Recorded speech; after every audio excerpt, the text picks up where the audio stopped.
Tripura electricity corporation.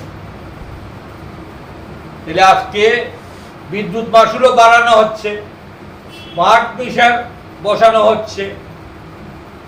প্রত্যেকটা বিলের শেষে দিয়ে দেখা যায় 300-400 টাকা, প্রায় 400 টাকার কাছাকাছি extra charge, fuel charge, metre charge, আরও কত কিছু চার্জ আছে যেটা সাধারণ পাবলিক বুঝে না।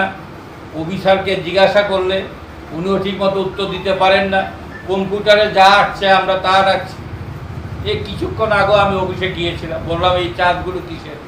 বলে এটা তো আমি ক্লিয়ার বলতে পারবো না, এটা যা চার্জে আসছে ডিসিডে যেটা আসছে আমরা ওইটাই আপনাদের কাছ থেকে দিচ্ছি। এইখানে মূল উদ্দেশ্যটা হচ্ছে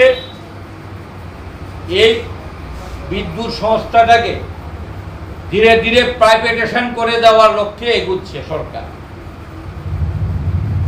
বিদ্যুৎ সংস্থাগুলোকে এইভাবে দাম বাড়িয়ে বাড়িয়ে ওইটাকে প্রাইভেট সংস্থার হাতে তুলে দেওয়ার একটা চক্রান্ত চলছে। মানুষকে ওই আদানি আম্বানি কোম্পানির সোলার প্ল্যান্ট লাগানোর দিকে ধাবিত করছে আর মানুষের পকেট কেটে চলছে। তাহলে আজকে এর জন্য আমরা প্রতিবাদে নেমেছি। ভারতীয় জাতীয় কংগ্রেস এই স্মার্ট মিটার প্রত্যাহার দাবি আমরা জানাচ্ছি।